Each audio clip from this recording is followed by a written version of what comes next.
மாசத்துக்கு எத்தனை kilo weight ஏறுது உடனே? இந்த குட்டியில எனக்கு இன்னைக்கு வந்து மாசத்துல 5.5 கிலோ வரை வெயிட் கெயின் ஆகுது. 6 மாசத்துல எவ்வளவு வரைக்கும் வந்திருக்கு உயிரிட? இன்னைக்கு லைவ் வெயிட்டுக்கு வந்து ஆவரேஜுக்கு வந்து 38 கிலோ வரை ஆவரேஜ் வெயிட் இருக்கு இன்னைக்கு. ஒரு 15,000 வந்துருது. ஆமா, இவ்வளவு தங்கம். இதுக்கு நீங்க என்ன செய்யலாம் தெரியுமா? 100 குட்டி எடுத்தா 100 கிராம் தங்கம். நல்ல பிரீட்ஸ் வாங்கினா மட்டும் தான் நம்ம எதிர்பார்க்கிற கெயின் நமக்கு கிடைக்கும். கிளட்டாட்டு பிள்ளைகள் இந்த மாதிரி குட்டிகள் வாங்கிட்டு வந்துட்டோம்னா குட்டி என்னதான் தீவனம் முட்டாலும் வளராது. இன்னைக்கு ட்ரூ மீல் வந்ததுக்கு அப்புறம் இன்னைக்கு நிறைய விவசாயம் எளிமையா இருக்கு, வளர்ப்புக்கு வளமைக்கு எளிமையா இருக்கு. நீங்க நிறைய கஸ்டமர் நம்மகிட்ட கேட்காங்க, டிஎம்ஆர் போட்டா நீங்க ரொம்ப நல்லா இருக்கு, இல்ல ஒரே ஆஸ்பத்திரி வீடா அலைவேன். மாட்டுகளுக்கு வந்து பைபாஸ் ஃபேட் ஆட் பண்ணிருக்காங்க. அதுல பாலோட டிகிரி, பாலோட தன்மையை அதிகப்படுத்தும். இது 10 கிலோ குட்டிக்கு நமக்கு வந்து ஒரு நாளைக்கு காலையில 350, சாயந்தரம் 350, 700 கிராம் வச்சுன்னு பாத்தீங்கன்னா திருநெல்வேலி மாவட்டம் துலுக்கர்குளம் கிராமம் ஏகே கார்டன், இங்கதான் நம்ம பண்ணைகள் இருக்கு. ஆக்சுவலா இது ஃபுல்லா பாத்தீங்கன்னா எட்டியாபுரம் பொட்டுக்குட்டின்னு சொல்லுவாங்க. இந்த குட்டிகள் வந்து நம்ம தமிழ்நாட்டுல வந்து நிறைய மக்கள் விரும்பி சேலம், தருமபுரி, சென்னையில இருந்து வந்து நம்ம எட்டியாபுரம் சந்தையில வந்து இந்த மாதிரி குட்டிகள்லாம் ரொம்ப விரும்பி போயிட்டு வாங்கிட்டு போயிடுவாங்க. அந்த மாதிரி ரகங்கள் தான் நம்ம ஃபுல்லாமே இப்ப போட்டிருக்கோம். குட்டிகள்லாம் நல்ல உற்சாகமா இருக்க. என்ன வகை தீவனம் குடிக்கிறீங்க? எல்லாமே நம்ம டிஎம்ஆர், நம்ம பக்கத்துல இருக்கு பாத்தீங்களா டிஎம்ஆர், இந்த ஒரு ஃபீடு மட்டும்தான், நம்ம வேற எந்த ஒரு ஃபீடுமே யூஸ் பண்றது கிடையாது. இதை என்ன ரேஷியோல கொடுக்கணும்? டிஎம்ஆர்ங்கிறது வந்து டோட்டல் மிக்சர் ரேஷியோ. நம்ம கம்பெனி வந்து ட்ரூ மீல். டோட்டல் மிக்சர் ரேஷியோனா என்னன்னு பாத்தீங்கன்னா பசுந்தீவனம் ஒண்ணு, உலர் தீவனம், அடர் தீவனம் ஒண்ணு. ஆமா, இந்த 3 தீவனமும் இதுல ஆட் ஆகி இருக்கணும். ஒரு ஆடுகளுக்கு வந்து கரெக்டான நியூட்ரிஷன் மீடியம் கொடுக்கணும்னா இந்த 3 தீவனமும் கம்பல்சரி நம்ம கொடுக்கணும். அது ஒரே பேக்ல டோட்டல் மிக்சர் ரேஷியோன்னு வந்திருக்கேன். அது போக அடிஷனல் என்னெல்லாம் பாத்தீங்கன்னா calcium, bypass fat, mixture minerals, கடலை புண்ணாக்கு, சோயா புண்ணாக்கு, நெல் தவிடு, கடலை கொடி, வைக்கோல், இந்த மாதிரி ஐட்டங்கள் கிட்டத்தட்ட ஒரு 14 வெரைட்டிஸ்ல இருந்து ஆட் ஆகி போயிருக்குன்னு. ஒரு ஃபீடு மட்டும் தான், வேற எதுவுமே நம்ம கொடுக்கறது கிடையாது. இந்த தீவனம் நமக்கு பெரிய பிளஸ்ன்னு என்னன்னு பாத்தீங்கன்னா, தீவனத்துல வந்து நம்ம குட்டி எவ்வளவுதான் தீவனம் எடுத்தாலும் சரி, நமக்கு வந்து வயிறு உப்புற பிரச்சனை, எருக்கள் போற பிரச்சனை, பெருஞ்சாணி போன்ற பிரச்சனைகள் எதுவுமே வராது. ஆக்சுவலா வந்து டாக்ஸிம் சொல்லி ஆட் பண்றதுனால அது செரிமான பிரச்சனையை கொண்டு வராது. இன்னைக்கு மார்க்கெட்ல வந்து நல்ல ஒரு ரீச் ஆகி நல்ல ஒரு பெட்டுக்கு இந்த தீவனம் வந்ததுக்கு அப்புறம் தான் நம்ம பண்ணைகள்ல குட்டிகள் வளர்ப்பு ஃபுல்லாமே இதே மாதிரி பார்க்க வேண்டியதா இருக்கு. ஒரு கிலோக்கு நம்ம 7% விதத்துல கொடுக்குற மாதிரி இருக்கும். 1 கிலோ வெயிட்டுக்கு 70 கிராம் இந்த மாதிரி ரேஷியோல நம்ம இந்த ஃபீடு கொடுத்துட்டு இருக்கோம். ஆட்டோட வெயிட்டுக்குன்னு பாடி வெயிட் லைவ் உயிரடைக்கு. ஆக்சுவலா என்னன்னா இந்த குட்டி இப்போ வந்து நம்ம கண்டிஷன் வந்து 30 கிலோ இருக்குண்ணே. உயிரடையில 30-32 கிலோ சைஸ் இருக்கு. 30 கிலோ. ஆமா, 30 கிலோ ஆவரேஜ் கணக்கு பண்ணி வச்சுக்கோங்களேன். அந்த 30 கிலோக்கு இந்த குட்டிக்கு நம்ம இன்னைக்கு கொடுக்குற ஃபீடோட அளவு என்னன்னு பாத்தீங்கன்னா 10 கிலோக்கு 700 கிராம், 2 கிலோ 100 கிராம் கொடுக்கும் ஒரு நாளோட தீவன செலவு இதுக்கு. இது 2 வேலையா பிரிச்சு போடுறதும். மொத்தம் இருக்க குட்டிகள் எவ்வளவு வெயிட் இருக்கோ அந்த வெயிட்டை கணக்கு பண்ணி இந்த ஃபீடை நம்ம கொடுத்துருதோம். கொடுக்காத தேவைக்கு எனக்கு அந்த ஃபீடை எடுத்து சாப்பிட்ரும். காலையில் தட்டுறது ஒரு நாளைக்கு 2 வேலை தான். காலையில 7 to 8 மணிக்குள்ள ஒரு ஃபீடு தட்டிடுவோன்னு. இது மத்தியானம் 11-12 வரை இந்த ஃபீடை எடுத்துட்டு இருக்கும். அதுக்கப்புறம் ஈவினிங் பாத்தீங்கன்னா 5 to 6 அடுத்த ஃபீடு நம்ம இதே ரேஷியோல தட்ட ஆரம்பிச்சிடும். இது மட்டும் தான், வேற எந்த ஒரு ஃபீடும் அடிஷனலா கொடுக்கறது கிடையாது. இப்போ 10 கிலோ பாடி வெயிட்ல எப்படி கொடுக்கணும் கரெக்டா? 10 கிலோ பாடி வெயிட்னு பாத்தீங்கன்னா காலையில 350 கிராம், சாயந்தரம் 350 கிராம். ஓகே, அவ்வளவுதான். வேற எந்த ஒரு ஃபீடுமே எக்ஸ்ட்ரா கொடுக்கணும்னு அவசியம் கிடையாது. வேற புண்ணாக்கு தண்ணி ஏதாவது கொடுக்க வேண்டிய? புண்ணாக்கு தண்ணி எதுவுமே இல்லை. ஏன்னா இதுல வந்து நம்ம கடலை புண்ணாக்கு ஆட் ஆயிருது, அதுக்கப்புறம் சோயா புண்ணாக்கு ஆட் ஆயிடுது. இதெல்லாம் வந்து புரோட்டீன் அதிகமான இருக்குது. அதனால புண்ணாக்கு வெறும் பச்சை தண்ணி வச்சா மட்டும் போதுமே. நல்ல தண்ணி நல்லா குடிக்கும். என்ன காரணம் கேட்டீங்கன்னா சீ சால்ட் ஆட் பண்றதுனால நல்ல தண்ணி குடிங்க. பாருங்க, எப்பவுமே தண்ணி பச்சை தண்ணி தான், வேற ஒண்ணுமே இல்லை. வேற ஒண்ணுமே கிடையாது. சரி, அவங்க தோட்டத்துல ஏதாவது பசுந்தீவனம் போட்டிருக்காங்கன்னு வச்சுக்கோங்களேன், அதை கொடுக்கலாமா கொடுக்க கூடாதா எக்ஸ்ட்ரா? ஆனா எங்களோட சொந்த அனுபவத்துல நான் என்ன சொல்ல வரோம்னா தாராளமா கொடுக்கலாம்னு சொல்ல வருவேன். கறி வளர்ப்புக்காண்டி நம்ம வளர்க்க போறோம்னா பசுந்தீவனம் கொடுக்கறது ரொம்ப கவனமான முறையில தான் கொடுக்கணுமே. அளவுக்கு அதிகமா அந்த பசுந்தீவனத்தை எடுக்க ஆரம்பிச்சுட்டு அப்படிங்கிற பட்சத்துல குட்டி எருக்கள் போகும். எருக்கள் போட்டோம்னா கம்ப்ளைண்ட் வரும். கம்ப்ளைண்ட் கம்பல்சரி வரும். என்ன காரணம், கண்ணுக்கு தெரியாத சின்ன சின்ன பூச்சிகள், புழுகள் இருக்கும். அது எடுக்கிற ஃபீடை அதிகமா எடுக்க ஆரம்பிச்சிச்சு. அந்த பூச்சிகள் உள்ள போற ஆச்சுன்னா ஸ்டொமக்குள்ள போய் ஏதாவது ஒரு பிரச்சனைகள் உண்டாக்கும். அதான் எருக்கள் போற பிரச்சனையே கொண்டாகும். இதனால 4 நாள் 5 நாள் குட்டி வெயிட் லாஸ் ஆயிரும், எனர்ஜி லாஸ் ஆயிரும். இவ்வளவு பிரச்சனைகள் நம்ம சமாளிக்கிற மாதிரி இருக்கும். ஒன்லி நம்ம வந்து கறி வளர்ப்புக்கு மட்டும் தான் குட்டியை வளர்க்க போறோம் அப்படிங்கிற பட்சத்துல நம்ம இந்த மாதிரி ஃபீடு போடும்போது எவ்வளவு தாராளமானது. இந்த தீவிரத்துல எல்லா சத்துக்களும் அடங்கி இருக்கா? தாராளமா. குட்டிகளுக்கு கால்சியம் தேவை. கால்சியம் வந்து இல்ல 1% ஆட் ஆயிருக்குண்ணே. இன்னைக்கு புரோட்டீன் பாத்தீங்கன்னா 18 to 20% புரோட்டீன் இருக்கு. மிக்சர் மினரல்ஸ் ஆட் ஆயிருக்கு. இது போதுமானது. ஆமா, இது போக நம்ம தனியா சப்ளிமெண்ட் கொடுக்கணும், கால்சியம் கொடுக்கணும், நம்ம லிவர் டானிக் கொடுக்கணும், வேற நிறைய ஐட்டங்கள் இருக்கு இன்னைக்கு மார்க்கெட்ல. பூஸ்டர் இருக்கு, அது இதுன்னு சொல்றாங்க. எதுவுமே தேவையில்லை. ஆனா சில தீவனங்கள் கொடுத்தா வயிறு உப்பசம் வருது அப்படின்னு சொல்லி சில இதெல்லாம் கம்ப்ளைண்ட் இருக்குது. இந்த தீவனத்தை பற்றி சொல்லுங்க. நிறைய சாப்பிட்டுட்டு அது வயிறு உப்பசம் வருமா? அப்படி எதுவும் தாராளமா 100% வராதுண்ணே. என்ன ரீசன் கேட்டீங்கன்னா இதுல டாக்ஸிம் சொல்லி ஒரு திரவம் ஒண்ணு ஆட் பண்றோம். கம்பெனில இருந்து டாக்ஸிம் திரவம். இதோட வேலைப்பாடுகள் என்னன்னா செரிமானத்தை அதிகப்படுத்தும், செரிமான கோளாறுகளை கொண்டு வராது. அதனால நமக்கு எவ்வளவு ஃபீடு எடுத்தாலும் நமக்கு வந்து வயிறு உப்புற பிரச்சனை, எதுக்குள்ள பிரச்சனை 100% வராது. இன்கேஸ் இதே மாதிரி எருக்கள் ஏதாவது குட்டிடுறதுன்னு சொன்னா கிளைமேட் சேஞ்சஸ், சூடு குட்டு குட்டியை சரியான முறையில தண்ணி கிண்ணி அடிக்காம வச்சு குளிப்பாட்ட முறையால சரியான ஹேண்டில் பண்ணலன்னா இந்த மாதிரி நமக்கு வருமே தவிர தீனினால 100% உங்களுக்கு பிரச்சனைகள் வராது. இந்த குட்டிகளை எவ்வளவு நாளைக்கு ஒரு டைம் குளிப்பாட்டுவீங்க? ஆனா வாரத்துக்கு ஒரு முறை கம்பல்சரி குளிப்பாட்டிடுவோம். கண்டிப்பான வெயில் காலத்துல காலையில் அதிகாலை 8 to 9 மணிக்கு வெயிலுக்கு முன்னாலே குட்டியை குளிப்பாட்டி விட்டுருவோம். நல்ல ஃபீட் எடுத்துட்டு அதுக்கப்புறம் நல்ல தூங்கி ரெஸ்ட் எடுக்கிறது தான் அது. ஆனா எத்தனை மாச குட்டியில இருந்து இந்த தீவனத்தை கொடுக்கலாம்? ஆனா புல் கடிக்கிற காலத்துல இருந்து கொடுக்க ஆரம்பிச்சிடலாம். சில குட்டிலாம் ஈனி 30 நாள் நல்லா தாயில நல்லா பால் குடிக்கும். 31 நாள் புல் லைட்டா கடிக்க ஆரம்பிச்சிடும். கடிக்க ஆரம்பிச்சு இந்த ஃபீடு தாராளமா நம்ம கொடுக்க ஆரம்பிச்சோம். 2 மாசம் குட்டியில இருந்து கொடுக்கலாம். தாராளமா கொடுக்க ஆரம்பிச்சு. அப்பவும் தானமா தான் கொடுக்கணும். எவ்வளவு கொடுக்கணும்? 50 கிராம் 100 கிராம் கொடுக்கணும் அப்படின்னு. அதாவது ஆக்சுவலா நம்ம எவ்வளவுதான் ஃபீடு போட்டாலும் அது பாடி வெயிட்டுக்கு எவ்வளவு தேவையோ அது மட்டும் தான் இன்டெக்ட் பண்ணும். அதுக்கு மேல ஃபீடு எடுக்காது அது. ஆமா, இது தாராளமானது. அதிகமா எடுத்தாலும் நமக்கு இருக்க போற பிரச்சனை எதுவாகும்னு நம்ம நினைக்க வேண்டாம். வராது, 100% வராது. ஃபுட்டோட வேஸ்டேஜை கண்ட்ரோல் பண்ணிக்கலாம். எதுக்காண்டி பாடி ரேஷியோ கனெக்ட் பண்ணி கொடுக்கணும்னா ஃபுட் அளவுக்கு அதிகமாகவும் போட்டக்கூடாது, அளவு கம்மியாகவும் போட்டக்கூடாது. குட்டிகள்லாம் எத்தனை மாச குட்டிகள் அண்ணாச்சி இது எல்லாமே? ஆனா இது ஃபுல்லாமே இன்னைக்கு உள்ள கண்டிஷன் பாத்தீங்கன்னா இன்னைக்கு குட்டியோட வளர்ப்பு இதெல்லாம் 6 மாச குட்டிகளா நிக்கும் நம்ம கிட்ட. 6 மாசத்துல எவ்வளவு வரைக்கும் வந்திருக்கு உயிரிட? இன்னைக்கு உள்ள கரண்ட் சிச்சுவேஷன் என்னன்னு பாத்தீங்கன்னா இன்னைக்கு லைவ் வெயிட்டுக்கு வந்து ஆவரேஜுக்கு வந்து 38 கிலோ வரை ஆவரேஜ் வெயிட் இருக்கு. இன்னைக்கு 30 கிலோ குட்டி கிடக்கு, 32 கிலோ கிடக்கு, 40 கிலோ சைஸ்லயும் குட்டி கிடக்கு. ஆமா, ஆவரேஜ் கணக்கு பண்ணா இன்னைக்கு நமக்கு 36 to 38 கிலோ வரை இந்த குட்டிகள் இருக்கு நம்ம கிட்ட. மாசத்துக்கு எத்தனை கிலோ வெயிட் ஏறுது உடல் எடை? ஆனா இந்த குட்டிகள் எனக்கு இன்னைக்கு வந்து மாசத்துல 5.5 கிலோ வரை வெயிட் கெயின் ஆகுது. 5 கிலோ தாண்டி தாராளமா. இப்ப ரீசனா போட்டோட ரிப்போர்ட் கூட நம்மகிட்ட இருக்கு. இந்த மாசம் எடுத்த ரிப்போர்ட் கூட இருக்கு. இப்போ ஒரு 3 டேஸ்க்கு முன்னால எடுத்தோம். கரெக்டா 1 மந்த் ஆவரேஜ் வெயிட்டுக்கு நமக்கு 5.5 கிலோ வரை வெயிட் கெயின் ஆயிருக்கு இந்த குட்டிகள்.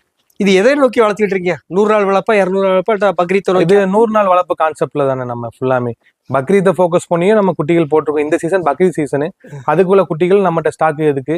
அது போக நம்ம கல்யாண வீட்டு ஆடுகள், பல்க் ஆடுகள் ஃபுல்லாமே குட்டி ஃபுல்லாமே வெட்டி கொடுப்போம், கறிகளை கொடுப்போம். அந்த மாதிரி ஆடுகளுக்கும் நம்ம குட்டிகள் வச்சிருக்கோம். மெயினா அதுதான். வருஷம் 360 நாளும் குட்டிகள் எப்போதுமே 200 குட்டி 250 குட்டி நம்ம எப்பவுமே ஸ்டாக் மெயின்டைன் ஆகிட்டே தான் இருக்கும். சரி, இந்த தீவனம் கொடுத்தா எத்தனை % கறி இருக்கும்னாச்சு? ஆனா 62% வரை கறி இருக்குண்ணே. நீங்க நம்ம இன்னைக்கு ஓன் யூஸுக்கு நம்ம வெட்டுதோம். ஆமா, நம்ம கறி பர்பஸ்க்கு வெட்டி கொடுக்கும். இன்னைக்கு 60 to 62% கன்ஃபார்ம் உழுது. மீட்டோட டேஸ்டும் நல்லா இருக்கு. என்ன காரணம்னு கேட்டீங்கன்னா இன்னைக்கு ஃபீடுல இன்னைக்கு யூஸ் பண்ற ஐட்டங்கள் அந்த மாதிரி வைக்கோல், கடலை கொடி, ஆமா கார்ன் சைலேஜ், 85 நாள் பெர்மெண்டேஷன் பண்ண கார்ன் சைலேஜ், அதுக்கப்புறம் சோயா புண்ணாக்கு, கடலை புண்ணாக்கு, மக்கால் சோளம், வெறும் சோளம், இந்த மாதிரி இடத்துல வீட்டோட டேஸ்ட்டுமே நல்ல அருமையா இருக்கு. நிறைய கஸ்டமர்ஸ் நம்மகிட்ட சொல்லுவாங்க, பிரியாணி போட்டதுல உங்க பிரியாணி இந்த கறி வந்து நல்ல ஒரு டேஸ்ட்ல இருக்கு அப்படின்னு சொல்லுவாங்க. உங்க பண்ணையில இருந்து எடுக்கிற குட்டிகள் ஃபுல்லாமே கறியோட டேஸ்ட் நல்லா இருக்கு. அதுக்கு என்ன காரணம்? கறி இருக்குதுங்களா? ஓரளவு கறி இருக்குங்களா? கறி 62% வரை கறி இருக்குண்ணே. சில கஸ்டமர் இதுக்காண்டி விரும்பி நம்மகிட்ட வந்து குட்டிகள் எடுத்து போறாங்க. ட்ரூ மில்க் தீவனத்தை நீங்க எந்த ஊருக்குலாம் சப்ளை பண்ணுவீங்க? ஆனா ட்ரூ மில்க் வந்து எக்ஸ்க்ளூசிவ் ஸ்டோர் நம்ம திருநெல்வேலியில போட்டிருக்கோண்ணே. அதோட விஷயங்கள் நம்ம தெரிய போய் இன்னைக்கு ஓவராலா தமிழ்நாடு ஃபுல்லா நீங்க எங்க ப்ராடக்ட் கேட்டாலும் நீங்க நம்ம சப்ளை பண்ணி கொடுத்துட்டு இருக்கோம். ஆமா, 2-3 டிரான்ஸ்போர்ட்ஸ் கையில வச்சிருக்கோம். அந்த டிரான்ஸ்போர்ட் மூலமா தமிழ்நாடு ஃபுல்லாமே நம்ம சப்ளை பண்ணி கொடுத்துட்டு இருக்கோம். யாருக்கு என்ன மாதிரி குவான்டிட்டியில வேணும், என்ன மாதிரி பண்ணிடணும், நிறைய பேருக்கு கைடன்ஸ் பண்ணிட்டு இருக்கோம். இந்த மாதிரி ரேஷியோல ஃபீடு வைங்க, இந்த மாதிரி கொடுங்க, நிறைய கைடன்ஸும் பண்ணி கொடுத்துட்டு இருக்கோம். இந்த தீவனத்தை பத்தி ஏதாவது டவுட் இருந்தா உங்கள்கிட்ட கேட்கலாமா? தாராளமா கேட்கலானே. அதான் நிறைய கஸ்டமர் நீங்க நம்ம கால் பண்ணிட்டு இருக்காங்க. நிறைய கஸ்டமர் என்ன பிஸினே வருதுன்னு சொல்லாங்க. ஆமா, நான் என்ன ஒரே வார்த்தை சொல்லுவேன்னா, பிஸின்னு வந்துச்சு எனக்கு வாட்ஸ்அப்ல எனக்கு சேட் பண்ண ஆரம்பிச்சிருங்க. வாட்ஸ்அப்ல மெசேஜ் பண்ண ஆரம்பிச்சிருங்க. வாய்ஸ் மெசேஜ் பண்ணலாம், டைப் பண்ணி மெசேஜ் பண்ணலாம். எதுனாலும் எனக்கு வாட்ஸ்அப்ல லைனுக்கு வந்துருங்க. வாட்ஸ்அப்ல நம்ம எதுனாலும் பேசிக்கலாம். நான் ஃப்ரீயா டயத்துல கனெக்ட் பண்ணி திருப்பி கால் பண்ணி நான் பேச ஆரம்பிச்சிருவேன். சரி, இந்த தீவனம் எதுக்கெல்லாம் பயன்படும்? ஆடு மாடுகள் எதுக்கெல்லாம் பயன்படும்? ஆனா ஆடு மாடுகளுக்குண்ணே, இன்னைக்கு மாடுகளுக்கு பெரிய தீவனமே இன்னைக்கு வர பசாதமே இதுதான். ஆனா நீங்க மாடுகளும் கொடுக்கலாமா? தாராளமா. மெயினா போக்கஸே மாடுகள் தானே. வீடியோ நம்மளோட மாடுகள், நம்ம பண்ணிருக்க இருக்க மாடுகளை பத்தி நம்ம வீடியோ போடும், கண்டிப்பான முறையில போடும். என்னன்னா மாட்டுகளுக்கு வந்து பைபாஸ் ஃபேட் ஆட் பண்ணிருக்காங்க அதுல. மெயினா அது பாலோட டிகிரி, பாலோட தன்மையை அதிகப்படுத்தும். இன்னொன்று மாடு நல்லா ஆரோக்கியமாகவும் ஹெல்த்தியாகவும் இருக்கும். இன்னைக்கு பார்த்தீங்கன்னா மார்க்கெட்டில் இன்னைக்கு மாட்டு தீவனம் நிறைய தீவனங்கள் இருக்கு. ஆனால் மேக்ஸிமம் நிறைய தீவனம் பார்த்தீங்கன்னா யூரியா ஆட் பண்ணியிருப்பாங்க. பெரிய ப்ளஸ்ஸே நமக்கு இந்த ஃபீல்டில் யூரியா ஆட் பண்ணல. அது பெரிய விஷயமே இதில். ஆமாம், யூரியா ஆட் பண்ணதுனால மாட்டோட பாலோட தன்மை நல்லா இருக்கும், மாடை உருக்காது. இந்த ஈத்து நல்லா கரெக்ட்னா அடுத்த ஈத்து வரை மாடை வச்சுக்கலாம். 4 ஈத்து 5 ஈத்து வரை மாடை வச்சுக்கலாம். இன்னைக்கு நிறைய குச்சி புண்ணாக்கு இந்த மாதிரி ஐட்டங்கள் நிறைய இருக்கு, நிறைய பேர் கொடுக்காங்க. யூரியா ஆட் பண்றதுனால மாடோட எலும்பெல்லாம் உருக்கி தான் கொடுக்கு. அடுத்த ஈத்துல இந்த மாதிரி மாடுகள் பாலோட ஹீல்டு இருக்காது. அது ஒரு காரணம்.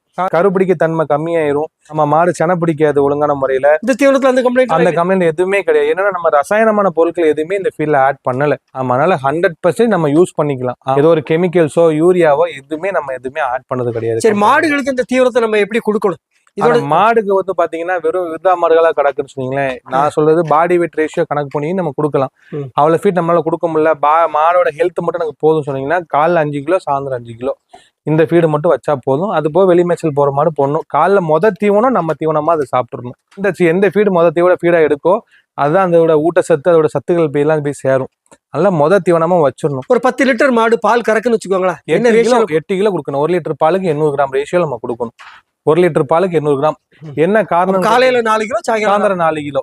நீங்க கம்பல்சரி ஒரு 7 டேஸ் நீங்க யூஸ் பண்ண ஆரம்பிச்சீங்க, ப்ராடக்டோட உங்களுக்கு வித்தியாசம் பாலோட வறுத்து அதிகமாயிரும், பாலோட டிகிரி நிறைய ஆயிரும். கண்டிப்பா பால் சேர்ந்து கறக்குமா எக்ஸ்ட்ரா? 100% கறக்கும். இன்னைக்கு அமலோட டேரி ஃபார்ம் ஃபுல்லா பாத்தீங்கன்னா நீங்க ட்ரூ மில்லாம் full and full supply. 10 litre பால் இருக்குன்னா உங்களுக்கு ஒரு மாசத்துல மாடு 10 நாள் உங்களுக்கு வித்தியாசம் தெரிய ஆரம்பிச்சிடும். கறவை 2 கிலோ லிட்டர் இருந்து 3 லிட்டர் வரை கம்பல்சரி மாடோட பாலோட இன்க்ரீஸ் இருக்கும். என்ன ஆடுகளுக்கு கொடுக்கலாம்? வெள்ளாடு கொடுக்கலாம், செம்பியாடு கொடுக்கலாம். ஆமா, எல்லா வெள்ளாடுகள் பாத்தீங்கன்னா 2 to 3.5 கிலோ வரை வெயிட் கெயின் ஆகுது. நம்மளோட கஸ்டமர் ஒரு வீடியோவே போட்டிருக்கோம். அவங்களே ஆச்சரியப்பட்டு சொன்னாங்க 3.5 கிலோ வரை எனக்கு வெள்ளாடுகள் வெயிட் ஆயிப்பே இருக்குன்னு சொல்லி எனக்கு சொல்லியிருக்காங்க. கொடியாடுக்கலாம் தாராளம். மயிலம்பாடிக்கு இந்த தீவிரம் எப்படி இருக்கும்? மயிலம்பாடிக்கு நல்ல வெயிட் கெயின் இருக்கும். பெஸ்டா இருக்கும். போன பேஜ் ஃபுல்லாமே மயிலம்பாடிகள் போட்டிருந்தோம். எங்களுக்கு எல்லாம் நல்ல இந்த மாதிரி ரிசல்ட் எங்களுக்கு அதுல கொடுத்துட்டு இருந்தது. 5 to 6 கிலோ வரை கொடுத்துருந்தது. இதோட ரேட் எப்படி? ஆனா இன்னைக்குள்ள மார்க்கெட்ல வந்து இன்னைக்கு 550 ரூபா இருக்கு. கிலோ 22 ரூபா ரேஷியோல இருக்கு. டிரான்ஸ்போர்டேஷன் என்னைக்குமே எக்ஸ்ட்ரா வரும். இது போக உங்களுக்கு பல்க் ஆர்டர்ஸ் இருக்கு, ஹெவி ஆர்டர்ஸ் இருக்குன்னா நீங்க டோர் டெலிவரி ஃப்ரீயாவே பண்ணி கொடுத்துருவோம். எவ்வளவு எடுத்தா டோர் டெலிவரி ஃப்ரீயா இருக்கும்? 5 டன்னுக்கு மேல நம்ம பர்ச்சேஸ் பண்ணீங்கன்னா உங்களுக்கு டெலிவரி ஃப்ரீயா பண்ணி கொடுத்துருவோம். இன்னைக்கு பண்ணையில கொண்டு டைரக்டா கொண்டு போய் இறக்கி கொடுத்துருவோம். நம்ம உங்களுக்கு ட்ரூ மீலை பத்தி எந்த ஒரு சந்தேகம் இருந்தாலும் நீங்க எப்பனாலுமே இந்த வாட்ஸ்அப் நம்பருக்கு நீங்க சேட் பண்ணி கேட்டுக்கலாம். ஃப்ரீயா கேட்டல நீங்க கால் பண்ணினாலும் கேட்டுக்கலாம். மேக்ஸிமம் சேட் பண்ணிருங்க. ஆமா, ஏதாவது போன்ஸ் பிஸியாவே வருதுன்னு சொல்ல நிறைய கஸ்டமர் சொல்றாங்க. அதனால கம்பல்சரி நீங்க சேட் பண்ணி நம்ம எடுத்துக்கலாம். ஒன்றும் பிரச்சனை. தீவனத்தை பத்தி எனக்கு சுத்தமா ஒண்ணுமே தெரியாது. ஒரு மூடை வேணும், அனுப்புவீங்களா? ஆனா தாராளமா அனுப்புவோம். ஆக்சுவலா என்ன சொல்ல வரேன்னா, ஒரு முறை நீங்க திங்கா பாக்கான்னு போடலாம். நான் என்ன சொல்லுவேன்னா, எந்த ஒரு ஆடு மாடுகளுக்கும் நம்ம தீவனம் போட சொல்லியும் ஒரு மூடையில நம்ம வந்து அதோட ரிசல்ட் எடுக்க முடியாது. கம்பல்சரி 1 மந்தாவது நம்ம யூஸ் பண்ணணும். இப்போ உங்களோட ஒரு 50 ஆடுகள் கிடக்குன்னா நீங்க 50 ஆடுகளுக்கு ஃபீடு போடுங்க நான் சொல்ல மாட்டேன். ஒரு 10 குட்டி மட்டும் தனியா ஒதுக்கி TMR மட்டும் நீங்க போட்டு யூஸ் பண்ணிட்டு வாங்க. வேற தீவனமும் நீங்க போட்டு பாருங்க. நம்ம TMR மட்டும் 1 மாசம் 30 நாள் நீங்க போட்டு ரெகுலர் யூஸ் பண்ணிவாங்க. இந்த தீவனத்தோட உங்களுக்கு பலன் என்னன்னு அப்பதான் தெரியும். ரிசல்ட் எப்படி இருக்கும்? ரிசல்ட் நான் சொல்லணும்னு அவசியம் இல்லை. நீங்க 30 நாள் யூசேஜ் பண்ண ஆரம்பிச்சாலே உங்களுக்கு தெரிய ஆரம்பிச்சிடும். என்ன முறையில வெயிட் கெயின் இருக்கு, இதுக்கு நோய் வளமை பார்த்தோமா, எந்த லெவலில் குட்டி ஆரோக்கியமான இருக்கு, எந்த லெவலில் நமக்கு வெயிட் கெயின் ஆயிருக்கு. குட்டியோட ஆரோக்கியம் தான் என்னைக்குமே முக்கியம். ஆனா நோயோட எதிர்ப்பு சக்தி அதிகமாயிரும். தீவனத்தினால நோயோட எதிர்ப்பு சக்தி அதிகமாயிருச்சுன்னா இன்னைக்கு பாத்தீங்கன்னா மார்க்கெட்ல குட்டியோட ஆரோக்கியமான கண்டிஷன் அதிகமாயிரும். அண்ணாச்சி, இன்னையோட மார்க்கெட் நிலவரத்துக்கு அடர் தீவனம் பெஸ்டா, TMR பெஸ்டா? இன்னைக்கு உள்ள மார்க்கெட் நிலவரத்துக்கு இன்னைக்கு வந்து நமக்கு ட்ரூ மீல் TMR தான் பெஸ்ட். ஆமா, என்ன காரணம் சொல்றீங்க? என்ன காரணம் கிடையாது, கரெக்டான நியூட்ரிஷன் இருக்குல்ல ஃபீட்ல. நீங்க அடத்தீவனம் மட்டும் போட்டா இங்க அடத்தீவனம் மட்டும் தான் போடணும். ஆமா, அது போக நீங்க சப்ளிமெண்டா நீங்க வேற என்னென்ன சப்ளிமெண்ட்ஸ் நிறைய கொடுக்க வேண்டியது இருக்கு. அது போக நீங்க பசுந்தீவனம் கொடுக்க வேண்டியது இருக்கு. பசுந்தீவனம் கொடுத்தா வயிற்று எருக்கல் போயிடும். ஏதாவது பூச்சிகள் இருந்ததுன்னா. அடத்தீவனம் அளவுக்கு அதிகமா திணிச்சினாலும் பிரச்சனைகள் இருக்கு. செரிமான கோளாறுகள் கண்டிப்பான முறையில் வந்துடும். எருக்கல் போகும், பெருஞ்சாணி போட ஆரம்பிச்சிடும். அதுக்கு நம்ம ட்ரீட்மெண்ட் பண்ணத மாதிரி இருக்கும். எப்படி லேபர் கம்மின்னு எப்படி சொல்றீங்க? ஆனா என்ன காரணம் கேட்டீங்கன்னா, இப்ப பசுந்தீவனம் போட்டீங்கன்னா அங்க போய் அறுக்கிறதுக்கு ஒரு லேபர் போடணும். திருப்பி அதை கொண்டு வந்து வெட்டி கட் பண்ணி ஒரு ஆளை போடுறதுக்கு போடணும். அதை போட்டு முடிஞ்சாலும் இப்ப வைக்கலோ கடலை கொடியோ திருப்பி நம்ம படப்புல இருந்து உருவி திருப்பி அதை கொண்டு வந்து போடணும். ஓகேவா? அப்ப 2 தடவை நம்ம அதோட வேலைகள் பார்க்கணும். இது போக அடத்தீவனம் வச்சுட்டு இருக்கோம்னா அதை திருப்பி ஊற வச்சு திருப்பி அதை கொண்டு போய் ட்ரெயில தட்டணும். அளவுக்கு அதிகமா தின்னுச்சோ குறைய தின்னுச்சோ ஒரு பயத்திலேயே தான் ஃபீடை வைக்கிற மாதிரி இருக்கும். இது போக சப்ளிமெண்ட்ஸ் கொடுக்குற மாதிரி இருக்கும். இவ்வளவு வேலைகளை 2 நேரத்துல முடிச்சு போடலாம். அப்ப வேலைகள் கம்மி தானே. குட்டியோட ஆரோக்கியத்தை நீங்க பார்க்க ஆரம்பிச்சிடலாம்ல. வேலைக்காரங்களும் ரொம்ப நாள் நம்ம பண்ணையில இருப்பாங்க. கண்டிப்பான முறையில இருப்பாங்க. கிடைக்க மாட்டேங்குது. ஆமா, நம்ம இவ்வளவுக்கு அவங்க டைட் பண்ண எப்படி இருப்பாங்க. காலைல அப்பதான் கொண்டு போய் தண்ணி வச்சு தொழுவை கிளீன் பண்ணிருப்பான். அந்த பசுவனத்தை புல்ல வெட்டிட்டு வாயா, அவுத்தியை வெட்டிட்டு வாயா, புல்ல வெட்டிட்டு வாயா. அவன் எவ்வளவுதான் வெட்டுவான். வெட்டி முடிச்சு அப்பதான் வந்து காலைல சாப்பிடுவான். சாப்பிட்டு முடிச்சோன்னே மதியான டைம் ஆச்சு, தண்ணி இருக்கான்னு பாரு, கொஞ்சம் வைக்கல் போடு, இல்லை கடலை கொடியை போடுன்னு சொல்லுவோம். அது திருப்பி போவான். அதை போயிட்டு வந்தோன்னே வைக்கல் போட்டு திருப்பி தொழுவு ஃபுல்லா கிளீன் பண்ணிட்டா. அடுத்து நம்ம சாயந்தரமெல்லாம் ஆயிட்டா ஏதாவது நம்ம ஒரு கால்சியம் கொடுக்கணும், சப்ளிமெண்ட் கொடுக்கணும், குட்டியை ஃபுல்லா பிடிமோ, ஃபுல் டயர்ட் ஆயிடுவான். திருப்பி நைட்டு எப்படா சாப்பிட்டு தூங்கலான்னு பார்ப்போம். அப்போ அடர் தீவனம் வைக்கணும்டா, மொத்தமா வெயிட் போட்டு ஊற போட்டுடான்னு சொல்லுவோம். அதை தூக்கி வைப்பான். ஆஹா, உட்காரவும் இடம் இருக்காது, அவனுக்கு சாப்பிடுறதுக்கும் இடம் இருக்காது. நம்மள மாதிரிதான் அவங்களும். ஆனா சென்னையில இருக்காங்க ஒரு ஆளு, 1 சென்ட் 2 சென்ட் இடம் தான் இருக்குது, ஆடு வளர்க்கணும்னு ஆசைப்படுறாங்க. உங்க தீவனத்தை போட்டு வளர்க்கலாமா? 100% வளர்க்கலாம். எப்படி லாபம்னு சொல்லுங்க. ஆனா எப்படி லாபம்னா, குறைஞ்சது ஒரு 10 குட்டி முதலீடு போடுங்க. 1 சென்ட் இடங்கள்ல 432 சம்திங் நமக்கு சதுரடி ஸ்கொயர் ஃபீட் வருது. ஒரு குட்டி வளர்க்கறதுக்கு நமக்கு வந்து 3க்கு 3 சைஸ் போதும், அதாவது 6 சதுரடி போதும்.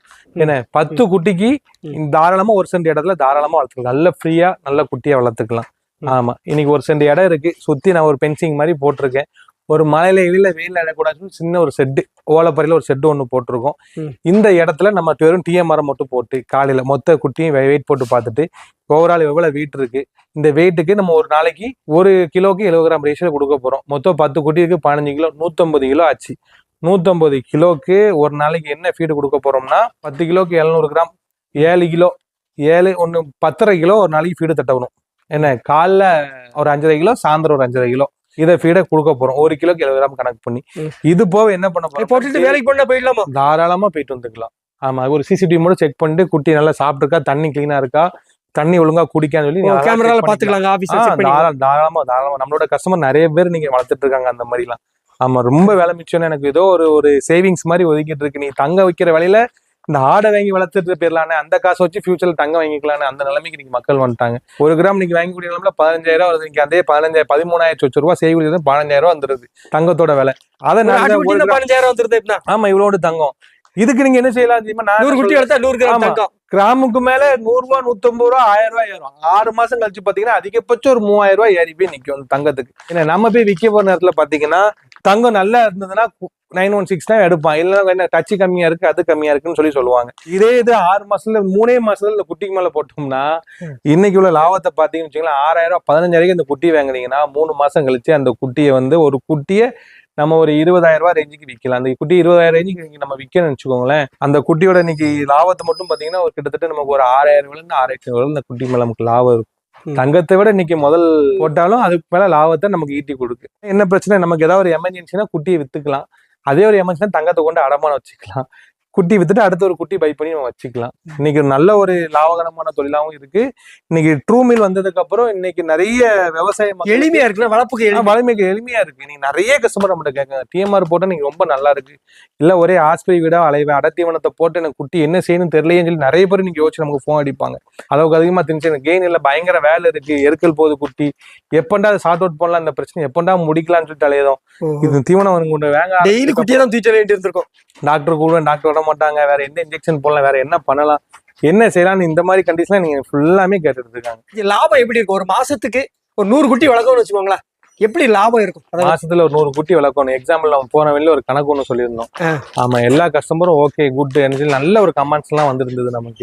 எப்படி சொல்லுங்களேன், ஒரு 100 குட்டி வளர்க்கும் எவ்வளவு வருமானம் வரும் எனக்கு மாசம் மாசம்? ஆனா 100 குட்டி நீங்க வளர்க்கீங்கன்னா மாச வருமானம் பாத்தீங்கன்னா 100 குட்டிக்கு மேல 1000 ரூபாய் போட்டாலும் 1 லட்சம் ரூபாய் நம்ம பண்ற வெயிட் கெயின். சரியான முறையில தீவனத்தை கொடுத்தால் மட்டும்தான் நடக்கும். இன்னைக்கு ஒரு பண்ணை நல்ல முறையில லாபகரமா இயங்கணும்னா தீவனம் தான். இன்னைக்கு தீவனத்தை எந்த லெவல்ல நம்ம கரெக்டான முறையில கொள்முதல் பண்ணி கொடுக்கோமோ அந்த லெவல்ல தான் நீங்க குட்டியோட வருமானமும் ஈட்ட முடியும், பண்ணி லாபகரமாவும் போகும். 10 குட்டி வாங்குங்க, 3 மாசம் வளங்க, அந்த குட்டி வைங்க, அடுத்த 3 மாசம் கழிச்சு அந்த 10 குட்டியில போட்ட முதல்ல லாபத்தோட சேர்த்து அடுத்த வருஷத்துக்கு அடுத்த 4வது மாசத்துக்கு நம்ம 20 குட்டியா வாங்கிடலாம். அந்த 20 40 ஆக்குங்க, 40 80 ஆக்குங்க, 80 120 ஆக்குங்க, 120 360 ஆக்குங்க. இந்த மாதிரி அப்படிதான் கொண்டு போகணும். ஸ்டார்டிங்ல 100 குட்டி போட்டு பார்த்தோன்னா இன்னைக்கு இன்வெஸ்ட்மெண்ட் ஹெவி ஆயிரும். பாவம் மக்கள், பணம் இருக்கவங்களுக்கு பிரச்சனை இல்லை, பணம் இல்லாதவங்க என்ன பண்ணுவாங்க? அதனால ஸ்டார்டிங்ல 10 குட்டில இருந்து ஆரம்பிங்க. ஒரு என்டர்டைன்மெண்ட், ஒரு டைம் பாஸ். நீங்க தொழுக்கு வந்தீங்கன்னா ஒரு குட்டி நமக்கு நல்ல கை குட்டியா இருக்கு, என்ன பாருங்க, நம்ம வீடியோ எடுக்க ஆரம்பிச்சது நம்ம பக்கத்துல நிக்காப்புல சிங்கம். இவருதான் ரொம்ப பாசக்காரரு. யார் வந்தாலும் மேல போய் விளையாட வைக்க கொல்ல எப்பண்டா தடை விடுவோம், அந்த மாதிரி கண்டிஷன் இருக்கு. நல்ல பிரீட் பார்த்து வாங்கணும். அதுலதான் இன்னைக்கு நம்மளோட வளர்ச்சியே இருக்கு. நல்ல பிரீட்ஸ் வாங்கினா மட்டும்தான் நம்ம எதிர்பார்க்கிற கெயின் நமக்கு கிடைக்கும். ஆமா, கிளட்டாட்டு பிள்ளைகள் இந்த மாதிரி குட்டிகள் வாங்கிட்டு வந்துட்டோம்னா குட்டி என்னதான் தீவனம் முட்டாலும் வளராது. வேங்கனவில இருந்து 3 மாசம் வளர்த்துருப்போம், கூட 4000 தர 3000 தரதும்மா, நம்ம அதோட தொழில் ஏண்டா உள்ள வந்தோம் இந்த மாதிரி ஆயிரும். நல்ல பிரீடை வாங்கணும். ஆனா நம்ம புதுசா பண்ணணும்னு வைக்கணும்னு வச்சுக்கோங்களேன், எத்தனை மாசம் குட்டிகளை வாங்கணும், எவ்வளவு வெயிட்ல வாங்கணும், எப்படி பார்க்கணும், தரம் பிரிக்கிறது எப்படி? ஆனா புது பண்ணைகள் நம்ம அமைக்க போறோம்னா 15 கிலோக்கு மேல உள்ள குட்டிகள் பாருங்க. 15 to 18 கிலோ ரேஞ்சில குட்டிகளை பாருங்க. ரொம்ப பொடிசு வாங்க ரொம்ப பொடிசு வாங்கினா இன்னைக்கு நம்ம புதுசா நம்ம கரண்ட் போயிருந்தாங்க, அப்படியே வளரவே முடியும். அப்படியே அதான் பிரச்சனை. பொடி குட்டியில வாங்கி எதனால பொடி குட்டியில என்ன சொல்லுன்னா அதுல ஒரு 4-5 குட்டி நல்லா போல்டா இருக்கும். எக்ஸாம்பிள் ஒரு 10 குட்டி கொண்டு வரீங்களா, ஒரு சின்ன ட்ரே வச்சிருக்கீங்க, அந்த இதுல வந்து ஒரு 7 குட்டி நல்ல ஸ்பீடா இருக்கும். நம்ம ஃபீடு தட்டினோன்னே, நம்ம தீவனத்தை தட்டினோன்னு என்ன ஆகும்னா அந்த 7 குட்டி முண்டி சாப்பிடும். அந்த 3 குட்டி கொஞ்சம் லோவாவே இருக்கும். அது முயற்சி பண்ணும், எவ்வளவு முயற்சி பண்ணி பார்த்துட்டே இருக்கும், இடம் கிடைக்காது சாப்பிடுறதுக்கு, டயர்டாகி வந்து படுத்துரும், எது சின்னது போட்டு சாப்பிடுறோம். இந்த மாதிரி பிரச்சனை எல்லாம் குட்டி கரல அப்படியே மெலிஞ்சு போயிடும், அப்படியே மெலிஞ்சு போறது. அதனால கொஞ்சம் ட்ரேயோட சைஸ் கொஞ்சம் அதிகமா வைங்க. தேவைக்கு அங்கங்க எடுத்து சாப்பிட்ற மாதிரி செட் பண்ணி வைங்க. சின்ன தட்டுல வச்சுட்டு ஒரு குட்டி முண்டி சாப்பிட்டுரும், சாப்பிட்டுட்டு மிச்ச குட்டி முண்டி எவ்வளவோ சண்டை போட்டு கிடக்கும், எடுக்க முடியாது, டயர்டாகி ஒரு ஓரமா படுத்தும். நம்ம தர வாரியா பிரிச்சு விட்டுறோம். நம்ம பண்ணையில இப்ப 100 குட்டி கிடக்குச்சுல தர வாரியா நம்ம பிரிச்சு விட்டுக்கலாம். தாராளமாக தர வாரி பிரிக்கதான் இன்னைக்குமே நல்லது. நம்ம போடுற இறைகள் கரெக்டான ரேஷியோல பிரிச்சு போட முடியும். ஒண்ணு. இன்னொரு காரணம், பெரிய விஷயம் என்ன சொல்றதுன்னா, என்னைக்குமே நீங்க ட்ரூ மீல்ல போட்டு யூஸ் பண்ணிட்டு இருக்கீங்கன்னா எந்த தீவனம் போட்டாலும் 1 கிலோ வெயிட்டுக்கு நம்ம வந்து 70 கிராம் கணக்குல நம்ம ட்ரூ மீல்ல இன்னைக்கு யூஸ் பண்ண சொல்லுவோம். 1 கிலோ வெயிட்டுக்கு 70 கிராம். இது 10 கிலோ குட்டிக்கு நமக்கு வந்து ஒரு நாளைக்கு காலையில 350, சாயந்தரம் 350, 700 கிராம் ஃபீட் வச்சுட்டு இருக்கோம். இது போக இன்னைக்கு 700 கிராம் குட்டி ஃபீட் எடுக்க ஆரம்பிச்சுட்டுனா மறுநாள் இருந்து குட்டிக்கு மேல 10 கிராம் இன்க்ரீஸ் பண்ணிட்டே வரணும். எக்ஸ்ட்ரா கொடுத்துட்டே வரணும். 10 குட்டிக்குனா 100 கிராம் இன்க்ரீஸ் பண்ணணும். என்ன காரணம் கேட்டீங்கன்னா, வாரத்துல 7 நாள்ல 70 கிராம் ஆச்சு. 1 கிலோ கம்பல்சரி வெயிட் கெயின் ஆகும். குட்டியோட வளர்ச்சி 1 கிலோ 1 கிலோ கம்பல்சரி ஏறும். குட்டியோட வளர்ச்சி அதிகமாக கொடுக்கறோட தீவனத்தோட அளவையும் அதிகப்படுத்திட்டே வரணும். 7 நாள்ல 1 கிலோ ஏறிச்சுன்னா 7 நாள்ல 70 கிராம் ஆச்சு. அது ஏறின வெயிட்டுக்கும் நம்ம கொடுக்குற ஃபீடும் கரெக்டா ரேஷியோல வந்துடும். இந்த பிரச்சனையினால நிறைய பேர் கொடுக்குற ஏற 1 மாசங்களுக்கு வெயிட் போட்டு அதே தீவனத்தை கொடுப்பாங்க. குட்டி அதுக்கப்புறம் வளர்ச்சி இருக்காது. போடுற ஸ்பீடான வளர்ச்சி அடுத்த வளர்ச்சி இருக்காது. அதனாலதான் நீங்க என்னைக்குமே தீவனங்களை TMR யூஸ் பண்ண சொல்ல இந்த ரேஷியோல கொடுங்க. தெரியாத டவுட்டுகள் நீங்க வாட்ஸ்அப்ல டைப் பண்ணி கேட்டுக்கலாம், வாய்ஸ் மெசேஜ் போட்டு கேட்கலாம், ஃபோன் பண்ணி கேட்டுக்கலாம். என்னோட நம்பருக்கு TMR பத்தி எக்ஸ்க்ளூசிவா நம்ம திருநெல்வேலியில பெரிய ஸ்டோர் போட்டிருக்கோம். தென் மாவட்ட அனைத்து இடங்களுக்கும் சப்ளை பண்ணிட்டு இருக்கோம். தீவனத்தை பத்தி இவ்வளவு பிளஸ் சொல்லிட்டாங்க. யாருமே தீவனத்தை பத்தி மைனஸை பத்தி பேசவே மாட்டாங்க. இந்த தீவனத்தையும் நான் பேசுதேன். சரியா? நானும் உங்களையே மாதிரிதான், நானும் ஒரு விவசாயி தான். விவசாய குடும்பத்துல இருந்து தான் வந்திருக்கோம். ஒரு ஃபார்மர் தான். ஒரு தீவனம் என்ன முறையில வாங்கணும் நமக்கு தெரியும். அந்த தீவனத்தை பத்தி மைனஸ் தெரிஞ்சு வாங்கினோம்னா நம்ம பிளஸ் ஆயிடுவோம். எந்த ஒரு வியாபாரியும் சொல்றது கிடையாது. நான் சொல்லுதேன், ஏன்னா நானும் அந்த இடத்துல இருந்து வந்தவன் தான். நீங்க TMR வாங்கி இங்க யூஸ் பண்ணீங்கன்னா மினிமம் உங்கள்கிட்ட 5 குட்டிக்கு மேல இருந்தா மட்டும் நீங்க TMR வாங்குங்க.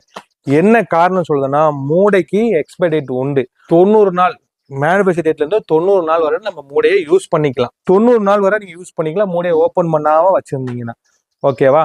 இதே விஷயம் மூடிய ஓபன் பண்ணிட்டீங்கன்னா 5 to 7 நாள் வரை தான் யூஸ் பண்ண முடியும். நான் சொல்ல புரிஞ்சுட்டேன். எதுக்காண்டி நான் வந்து 5 குட்டிக்கு மேல உள்ளவங்க மட்டும் வாங்குங்கன்னு சொல்லுதோம்னா, மூடியை ஓபன் பண்ணிட்டா 5 நாள் to 6 நாள் தான் வளர்க்க யூஸ் பண்ண முடியும்.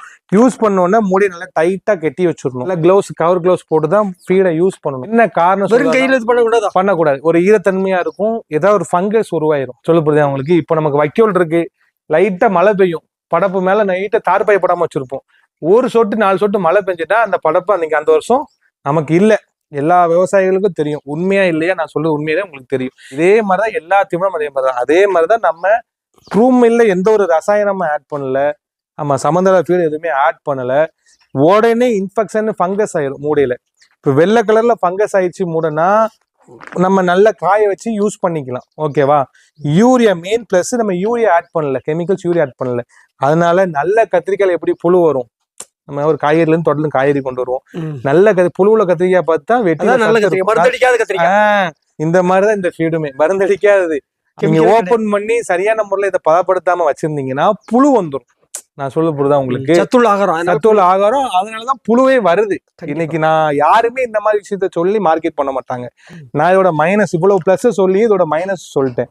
தேவைக்கு இணக்க வாங்கிக்கோங்க. இன்னைக்கு ஒரு 30 நாளைக்கு உங்களுக்கு ஸ்டோரேஜ் தேவைன்னா 30 நாளைக்கு வாங்கிக்கோங்க. 25 நாள்ல உங்களுக்கு ஆர்டர் போட்டுக்கோங்க. அடுத்த மூட உங்களுக்கு கைக்கு வந்துடும். 10 ரூபா விலை கம்மியா கிடைக்குன்னு சொல்லிட்டு 20 ரூபா 30 ரூபா விலை கம்மியா கிடைக்குன்னு சொல்லிட்டு அளவுக்கு அதிகமா பொருளை வாங்கி வச்சு அது ஒரு மூடைக்கு 4 கிலோ 5 கிலோ வேஸ்ட் ஆயிடும் துருதிக்கு போடுறதுக்கு பதிலாக, ஏன்னா 200 மூடை இன்னைக்கு கொள்முதல் பண்ணி வைக்கீங்கன்னா அதுல குறைஞ்சது 30ல இருந்து 40 மூடை வேஸ்டேஜ் ஆயிரும். எதுக்கு 10 ரூபா கம்மியா கிடைக்கும் நினைக்கும்? அந்த வேஸ்டேஜ் கணக்கு பண்ணோம்னா அந்த மூடையை நம்ம 10 மூடையா வாங்கி யூஸ் பண்ணிட்டு போயிடலாம். ஏன்னா இன்னைக்கு ஒரு ஆட்டோ டிரைவர் இருக்காரு, ஆட்டோ டிரைவர் ஒரு 10 ரூபா நம்மளை நம்பிதான் அவங்க ஆட்டோ வாங்கி விட்டுருக்காங்க இந்த லோடு கிடைக்கும்ட்டு. அதை நம்பிதான் ஒரு குடும்பம் இயங்குது, ஒரு பிள்ளையோட படிப்பு இயங்கிட்டு இருக்கு, எல்லாமே இயங்கிட்டு இருக்கு. மினிமம் 5 குட்டிக்கு மேல வளங்க. வைக்கிற ஸ்டோரேஜ் இடம் இருக்கு, நல்ல க்ளோஸான இடத்துல வைங்க. ஆஸ்பாஸ் ஹீட்டிங்ல ஸ்டோரேஜ் வைக்காதீங்க, ஓப்பன் பிளேஸ்ல வைக்காதீங்க, அதிகமான வெயில் படுற இடத்துல வைக்காதீங்க, அதிகமான கூலிங் இடத்துல வைக்காதீங்க. நார்மல் டெம்பரேச்சர்ல வச்சு மெயின்டைன் பண்ற மாதிரி. எலி கடிச்சு ஓட்ட போட்டுறது அப்படிங்காங்களா? எலி கடிச்சு ஓட்ட போடதான் செய்யும், ஏன்னா ரசாயனம் கிடையாது பொருள்ல. அதுவும் இருக்குது என்னத்தையா உள்ள எலி வராம கொஞ்சம் ஆமா, கடலை புண்ணாக்கு இருக்கு, சோயா புண்ணாக்கு இருக்கு, ஏதாவது 4 கடி கடிச்சு சாப்பிட்டு போன நினைக்கும். எரி வராத ஓட்ட போட்டா அதுல காத்து ஏறிடும்ல உள்ள. அதான் என்ன சொல்றேன்னா, காய் தேறிட்டுனா மூட வம்பா போயிடும். எலி கடிக்காத இடத்துல ஓரளவுக்கு அது வந்து உடனே இந்த ப்ராசஸ் நடக்காது.